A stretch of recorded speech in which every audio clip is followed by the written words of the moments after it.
Hello, welcome back. അപ്പോൾ ഇന്ന് നമ്മൾ വന്നിട്ടുള്ളത് ഇഗ്നോ അസൈൻമെൻറ്റിനെ കുറിച്ച് ചില കാര്യങ്ങൾ പറയുന്നതിന് വേണ്ടിയിട്ടാണ്. എന്താണ് ഇഗ്നോ അസൈൻമെൻറ്റ്, അതെങ്ങനെയാണ്, അതിൻ്റെ ചോദ്യപേപ്പർ എങ്ങനെയാണ് ഡൗൺലോഡ് ചെയ്യാം, അതുപോലെ ഏത് രൂപത്തിലാണ് എഴുതേണ്ടത്, എങ്ങനെയാണ് സബ്മിറ്റ് ചെയ്യേണ്ടത് തുടങ്ങിയിട്ടുള്ള ചില കാര്യങ്ങൾ ഉൾപ്പെടുത്തിക്കൊണ്ട് ചെറിയൊരു വീഡിയോ ആണ് നമ്മൾ ചെയ്യാൻ ഉദ്ദേശിച്ചിട്ടുള്ളത്. അപ്പോൾ അതിൽ ആദ്യമായിട്ട് പറയാൻ പോകുന്നത് അസൈൻമെൻറ്റ് എന്ന് പറഞ്ഞാൽ എന്താണ്. ഈ അസൈൻമെൻറ്റ് എന്നതുകൊണ്ട് ഉദ്ദേശിക്കുന്നത് ഓരോ വർഷവും ഓരോ അസൈൻമെൻറ്റിനായിട്ടുള്ള ചോദ്യങ്ങൾ ഇഗ്നോൻ്റെ സൈറ്റിൽ അപ്ലോഡ് ചെയ്യും. അപ്പോൾ ആ ചോദ്യ പേപ്പർ ഡൗൺലോഡ് ചെയ്തതിന് ശേഷം അതിലുള്ള ചോദ്യങ്ങൾക്ക് ഉത്തരം എഴുതുക എന്നതാണ് അസൈൻമെൻറ്റ് എന്നതുകൊണ്ട് ഉദ്ദേശിക്കുന്നത്. അപ്പോൾ ഓരോ വർഷവും പരീക്ഷ എഴുതുമ്പോൾ ആ സമയത്ത് വാലിഡ് ആയിട്ടുള്ള ചോദ്യങ്ങളാണ് തിരഞ്ഞെടുക്കേണ്ടത്. അപ്പോൾ ആദ്യം ആ ചോദ്യ പേപ്പർ ലിങ്ക് വഴി എങ്ങനെയാണ് ഡൗൺലോഡ് ചെയ്യുക എന്ന് കാണിച്ചു തരാം. അല്ലെങ്കിൽ ഈ വീഡിയോൻ്റെ ഡിസ്ക്രിപ്ഷനിൽ ഒരു ലിങ്ക് കൊടുക്കുക.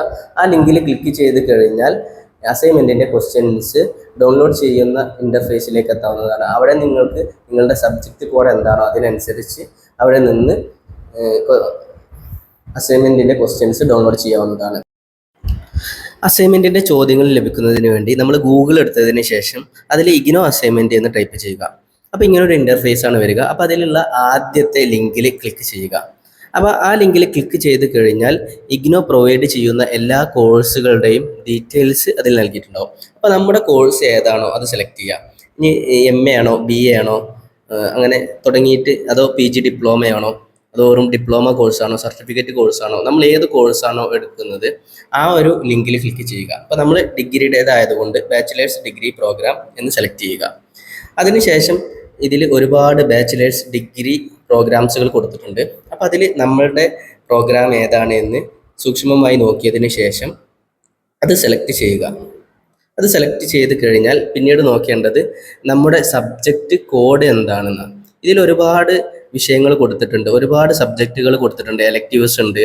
അതുപോലെ ഓരോ വിഷയങ്ങളും ഇപ്പോൾ BA ഇംഗ്ലീഷ്, അതുപോലെ എക്കണോമിക്സ്, സോഷ്യോളജി, സൈക്കോളജി തുടങ്ങിയിട്ടുള്ള ഒരുപാട് ഡിഗ്രി പ്രോഗ്രാംസിൻ്റെ ചോദ്യങ്ങൾ ഇതിലുണ്ട്. അപ്പോൾ നമ്മുടെ സബ്ജക്റ്റിൻ്റെ കോഡ് എന്താണോ അതിനനുസരിച്ച് സെർച്ച് ചെയ്തുകൊണ്ട് നമ്മുടെ ആ കോഡിന് നേരെ, ആ സബ്ജക്റ്റ് കോഡിന് നേരെ ഇംഗ്ലീഷ്, ഹിന്ദി എന്ന് കാണാൻ പറ്റും. അപ്പോൾ നമുക്ക് ഇംഗ്ലീഷിലാണ് ക്വസ്റ്റ്യൻ പേപ്പർ വേണ്ടതെങ്കിൽ അപ്പോൾ ഇംഗ്ലീഷിൽ ക്വസ്റ്റ്യൻ പേപ്പർ കിട്ടുന്നതിന് വേണ്ടി ഇംഗ്ലീഷ് എന്ന് ക്ലിക്ക് ചെയ്യുക. ഇനി ഹിന്ദിയിലാണ് ക്വസ്റ്റ്യൻ പേപ്പർ വേണ്ടതെങ്കിൽ ഹിന്ദി എന്നതിൽ ക്ലിക്ക് ചെയ്താൽ മതി. അപ്പോൾ ഞാനിവിടെ ഒരു ഉദാഹരണം കാണിച്ചു തരാം. ഇപ്പോൾ ഇവിടെ BPCC 101 എന്നിടത്ത് ഇംഗ്ലീഷ് എന്നതിൽ നമ്മൾ ക്ലിക്ക് ചെയ്തു. അപ്പോൾ ഇങ്ങനെ ഒരു ഇൻ്റർഫേസ് വരും. ഇത് ഒരു തവണ ഡൗൺലോഡ് ചെയ്തതുകൊണ്ടാണ് ഇങ്ങനെ വരുന്നത്. ആദ്യമായിട്ട് ഡൗൺലോഡ് ചെയ്യുന്ന ആളുകൾക്ക് നേരെ ഡയറക്റ്റായിട്ട് ഡൗൺലോഡ് ആവുകയും ചെയ്യാം. അപ്പോൾ ഇതിങ്ങനെ ഡൗൺലോഡ് കൊടുത്തു കഴിഞ്ഞാൽ, അപ്പോൾ അത് ഓപ്പൺ ചെയ്ത് കഴിഞ്ഞാൽ നമ്മുടെ അസൈൻമെൻറ്റിനെ കുറിച്ചിട്ടുള്ള ഡീറ്റെയിൽസ് അതിൽ കൊടുത്തിട്ടുണ്ട്. അപ്പോൾ ഇതിൽ ആ ചോദ്യങ്ങൾ നമുക്ക് കാണാൻ പറ്റും. ഇതാണ് നമ്മുടെ അസൈൻമെൻറ്റിൻ്റെ ക്വസ്റ്റ്യൻസ്. അപ്പോൾ ഇതിൽ നമ്മൾ അസൈൻമെൻറ്റ് സബ്മിറ്റ് ചെയ്യേണ്ട ഡേറ്റ് എന്താണ് എന്ന് കൊടുത്തിട്ടുണ്ടാകും. അപ്പോൾ ജൂലൈയിൽ അഡ്മിഷൻ എടുത്ത ആളുകളാണെങ്കിൽ അവർ സബ്മിറ്റ് ചെയ്യേണ്ടത് മാർച്ച് 31-നാണ്. ഇനി ജനുവരിയിൽ ഇപ്രാവശ്യം അഡ്മിഷൻ എടുത്ത ആളുകളാണെങ്കിൽ അവർ സബ്മിറ്റ് ചെയ്യേണ്ടത് സെപ്റ്റംബർ 30-ാണ്. അപ്പോൾ ഇതധികവും ഈ ഡേറ്റ് നീട്ടാറുണ്ട്.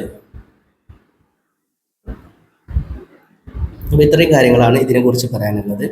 ഇനി ഇപ്പോൾ ഇതിൽ ചില സബ്ജക്റ്റുകൾക്ക് നേരെ നീല നിറത്തിലുള്ള ലിങ്ക് കാണുകയില്ല. അതിനർത്ഥം ആ സബ്ജക്റ്റിൻ്റെ ക്വസ്റ്റ്യൻ പേപ്പർ വന്നിട്ടില്ല എന്നതാണ്. ഇനി അടുത്തതായിട്ട് ഉത്തരങ്ങൾ എഴുതുമ്പോൾ എന്തൊക്കെ കാര്യങ്ങൾ ശ്രദ്ധിക്കണം. അപ്പോൾ ആദ്യമായിട്ട് പറയാനുള്ളത്, അതിലുള്ള ചോദ്യങ്ങൾക്ക് ഉത്തരം എഴുതുകയാണ് നമ്മൾ ചെയ്യേണ്ടത്. ഇനി ചോദ്യം എഴുതണോ അതോ ഉത്തരം മാത്രം എഴുതിയാൽ മതിയോ? ചോദ്യം എഴുതൽ നിർബന്ധമില്ല. നമ്മൾ ഉത്തരം എഴുതുമ്പോൾ ആ ചോദ്യത്തിൻ്റെ നമ്പർ എന്തായാലും ഇടണം. ഇനി ചോദ്യം എഴുതി എന്നതുകൊണ്ട് കുഴപ്പമില്ല, പക്ഷേ എഴുതൽ നിർബന്ധമില്ല. ഇനി അടുത്തത് എവിടെ നോക്കിയാണ് നമ്മൾ എഴുതേണ്ടത്. ഇപ്പോൾ ഇഗ്നോ എല്ലാ ഡിഗ്രിക്കാർക്കും അവർക്കുള്ള സ്റ്റഡി മെറ്റീരിയൽസ് പ്രൊവൈഡ് ചെയ്തിട്ടുണ്ട്. അപ്പോൾ ആ സ്റ്റഡി മെറ്റീരിയൽസ് അതേപടി പകർത്താതെ നമ്മുടേതായിട്ടുള്ള ചില റെഫറൻസും പാടെ ഉൾപ്പെടുത്തിക്കൊണ്ടായിരിക്കണം നമ്മൾ ഈ അസൈൻമെൻറ്റ് എഴുതേണ്ടത്.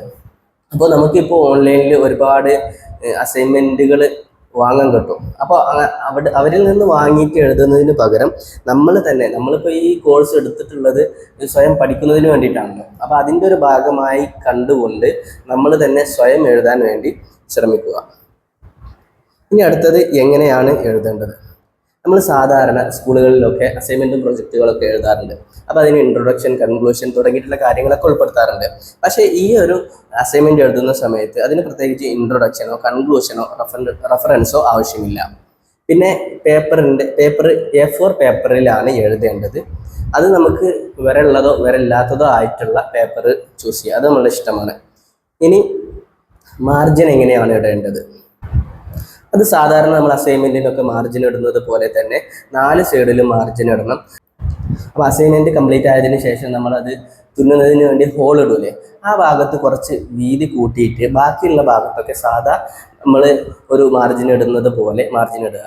4 ഭാഗത്തും മാർജിൻ ഇടണം.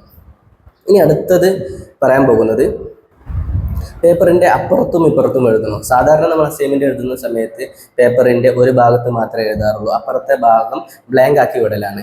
എന്നാൽ ഇതിൻ്റെ അപ്പുറത്തും ഇപ്പുറത്തും എഴുതണം. പിന്നെ എത്ര പേപ്പർ വരെ പറ്റും. അപ്പോൾ നമ്മൾ ഉത്തരം എഴുതുന്ന സമയത്ത് 30 ഷീറ്റിൽ കവിയാൻ പാടില്ല. അപ്പുറവും ഇപ്പുറവും പാടെ കൂട്ടുകയാണെങ്കിൽ 60 പേജിൽ കവിയാൻ പാടില്ല.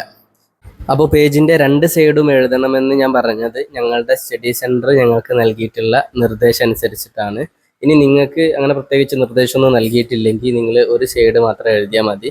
അപ്പോൾ പേജിൻ്റെ ഒരു സൈഡിൽ മാത്രം നമ്പർ ഇട്ടാൽ മതിയാവുന്നതാണ്. അതുപോലെ പ്രത്യേകിച്ച് ഇത്ര പേജ് പറ്റുള്ളൂ, അതിൽ കവിയരുത് എന്ന് പറഞ്ഞിട്ടില്ലെങ്കിൽ പേജിൻ്റെ എണ്ണം കൂടുന്നത് കൊണ്ട് പ്രശ്നമില്ല.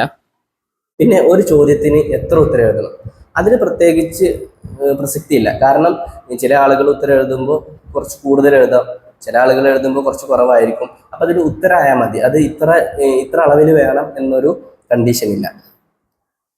ഇനി അടുത്തത് ഇതിൽ എക്സ്ട്രാ ആയിട്ട് നമുക്ക് എന്തെങ്കിലും ആഡ് ചെയ്യാൻ പറ്റും. ഉദാഹരണത്തിന് ഗ്രാഫ്, ചാർട്ട്, ചിത്രങ്ങൾ ഒട്ടിക്കുക തുടങ്ങിയിട്ടുള്ള കാര്യങ്ങളൊക്കെ നമുക്ക് അഡീഷണൽ ആയിട്ട് ചെയ്യാൻ പറ്റും. അപ്പോൾ നമുക്ക് ആ അസൈൻമെൻറ്റിൻ്റെ ഒന്നുകൂടി അട്രാക്റ്റീവ് ആക്കാൻ പറ്റുന്നതാണ്.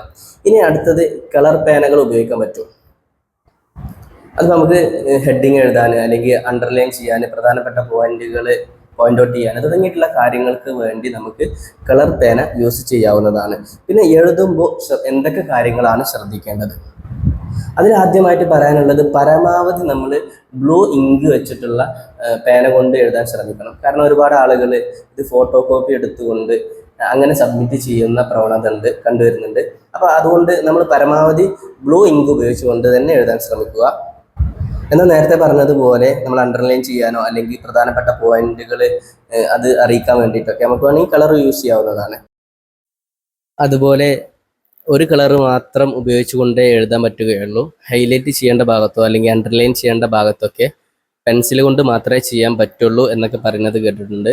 എന്നാൽ ഞങ്ങളുടെ സ്റ്റഡി സെൻറ്റർ ഞങ്ങളോട് ഇത്തരത്തിലാണ് പറഞ്ഞിട്ടുള്ളത്. അതായത് നമ്മൾ മെയിൻ ഹെഡിങ് എഴുതുന്നതിന് വേണ്ടിയിട്ടോ അല്ലെങ്കിൽ പോയിന്റുകൾ ഹൈലൈറ്റ് ചെയ്യുന്നതിന് വേണ്ടിയിട്ടോ അണ്ടർലൈൻ ചെയ്യുന്നതിന് വേണ്ടിയിട്ടൊക്കെ കളറുകൾ ഉപയോഗിക്കാം എന്നാണ് പറഞ്ഞിട്ടുള്ളത്. ഇനി അടുത്തത് പറയാനുള്ളത് പേജ് നമ്പറിനെ കുറിച്ചാണ്. അപ്പോൾ പേജ് നമ്പർ നമ്മൾ 2 സൈഡിൽ എഴുതുന്നുണ്ടല്ലോ, അപ്പോൾ ആ 2 സൈഡിലും നിർബന്ധമായിട്ടും പേജ് നമ്പർ ഇട്ടിരിക്കണം. ഇനി ചില അസൈൻമെൻറ്റിൽ നമുക്ക് ട്യൂട്ടോറിയൽ എന്ന് കാണാൻ പറ്റുന്നതാണ്.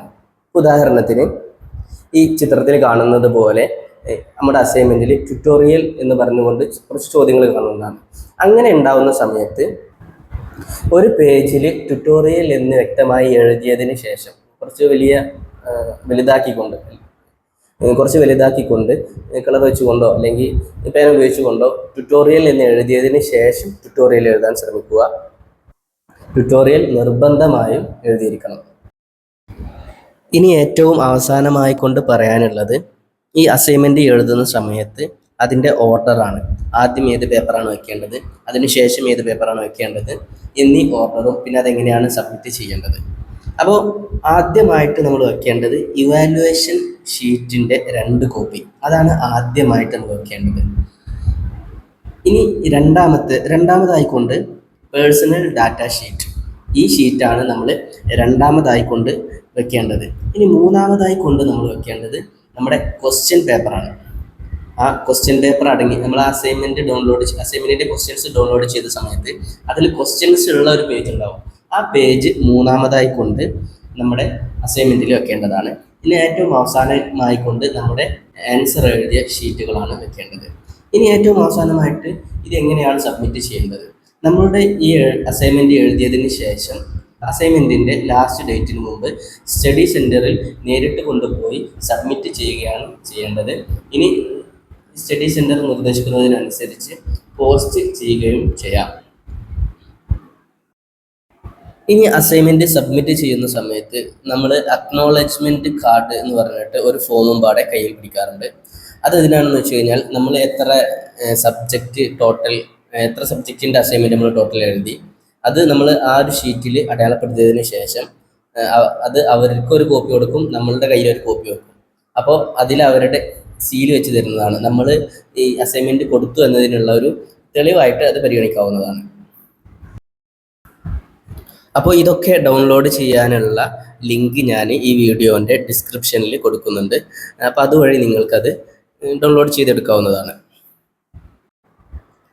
അപ്പോൾ ഏകദേശം അസൈൻമെൻറ്റിനെ കുറിച്ച് മനസ്സിലാക്കൽ അത്യാവശ്യമായിട്ടുള്ള ഒരു അസൈൻമെൻറ്റ് എഴുതുമ്പോൾ എന്തൊക്കെ കാര്യങ്ങൾ അറിയണം എന്നിപ്പോൾ നിങ്ങൾക്കൊരു ധാരണ വന്നിട്ടുണ്ടാകും. ഇനിയും നിങ്ങൾക്ക് എന്തെങ്കിലും സംശയമുണ്ടെങ്കിൽ കമൻ്റായി കൊണ്ട് അറിയിക്കാവുന്നതാണ്. അതിനുള്ള മറുപടി ഞാൻ നൽകുന്നതാണ്. Thank you.